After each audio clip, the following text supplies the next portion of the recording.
एक बड़ा प्रॉब्लम, मर्द का हराम रोजी की तरफ जाना, वो घर से प्रेशर होता है। घर वाले कहते हैं तुमने किया है, हमारे नेबर को देखो कितना ब्रिक हाउस बना लिया, कितना जबरदस्त फर्नीचर ले लिया, अरे इतनी अच्छी गाड़ी ले ली, उसके बच्चे की शादी में इतना जबरदस्त फंक्शन किया था, तुमने किया। अब बंदा कहता है घर से प्रेशर है, अब हराम की तरफ जाता है। बच्चों को खुश करने के लिए बेवकूफ अपने रब को नाराज करता है। ये कैसी अकलमंदी है कि बच्चों को राजी करते करते रब को नाराज कर लिया। सुनो, आका अलैहिस्सलातु वस्सलाम said, such a time will come on people that in order to safeguard one's iman, a believer will have to run from one mountain to another mountain and from one cave to another cave.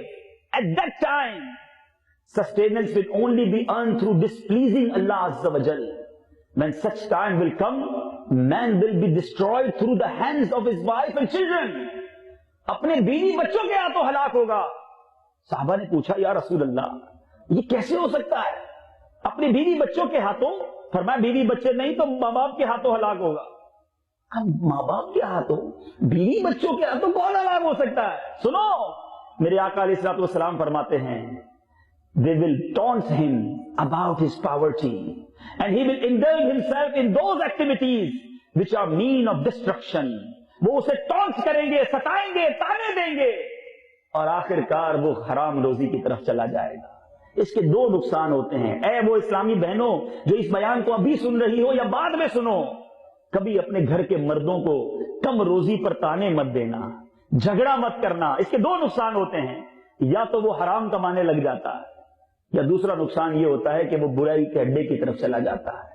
जब घर में सुकून नहीं मिलता तो वो नशे की तरफ चला जाता है, वो बेहयाई की तरफ चला जाता है, वो बुरी औरतों के पास चला जाता है। ये करना दुरुस्त नहीं, मगर तुमने ऐसा क्यों किया कि वो मर्द अपने घर से ही बेजार हो गया। खुदारा घर को अमन का गहवारा रहने दें, थोड़ी रोजी पर मियां बीवी बच्चे सब राजी रहो। सुनो, पहले की औरतें कैसी होती थी? रिवायतों में लिखा कि औरतें पहले की कैसी होती, वो क्या कहती? This was the habit of women in the previous era, that when man would leave the house, his wife or daughter would say to him, keep away from haram earning.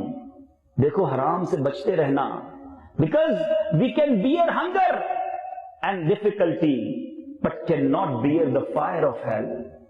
हम भूख तो बर्दाश्त कर लेंगे, जहन्नम की आग बर्दाश्त नहीं करेंगे। ये होती थी पहले की ख़वातीन।